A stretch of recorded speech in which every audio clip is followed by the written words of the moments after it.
More than 70,000 homes and businesses are still dark in northwest Indiana. 10 days after 100-mile-per-hour winds tore down transmission lines, entire neighborhoods run on generators, ice, and daylight. The scale leaves food, insulin, and oxygen equipment at risk across Lake and Porter counties. Will the promise that power returns by Tuesday hold for all 70,000 still waiting? The count on the morning of August 20 was more than 70,000 customers without power.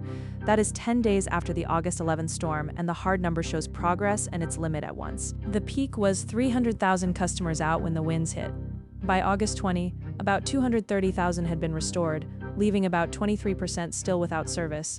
Gary alone accounts for 20,000 of the remaining, roughly 28 to 29% of what is left, the single largest municipal concentration in the region. The failure was not just local distribution. The collapse hit transmission, the high-voltage segments that feed substations, which is why fixing poles was not enough.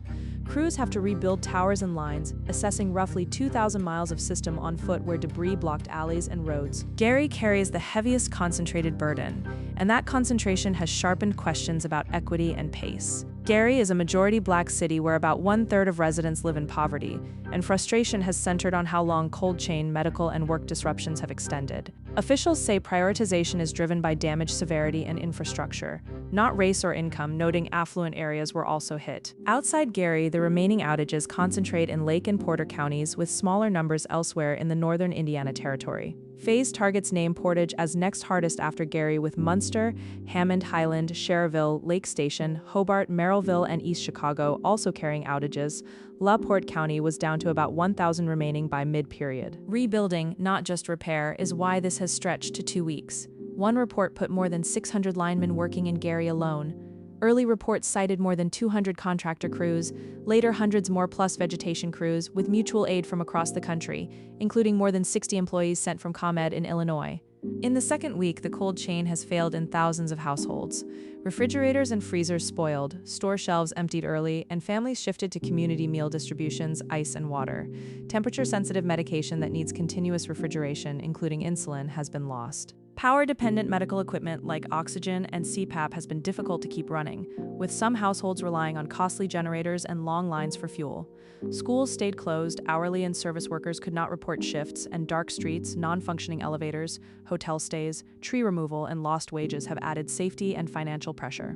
7 deaths have been reported statewide in connection with the storms and the flooding that followed. The August 20 account presents that as a state-level toll tied to the wind event and its aftermath, without a breakdown by location or cause. The winds that started this were measured at 99 miles per hour at Gary-Chicago International Airport, with estimates of 100 to 110 miles per hour in parts of northern Lake and Porter counties, a derecho described as comparable to Category 2 hurricane force gusts and the most destructive event on record for this utility. Outages lasting 10 days or more are unusual here outside major derechos or ice storms. This one became the largest outage in company history. The Tuesday in the utility outlook is August 25. August 20 was a Thursday, so the next Tuesday is August 25, and reporting around that week cited a target of 11:59 p.m. Tuesday, August 25 for Gary and the adjacent hardest-hit areas.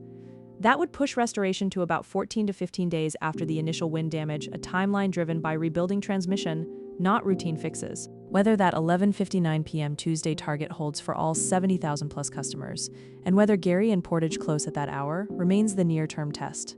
Until current switches close, the count stays at more than 70,000 on August 20, with Gary at 20,000 against a 300,000 peak and a 100-mile-per-hour wind event that turned one night of transmission damage into a 2-week loss of power.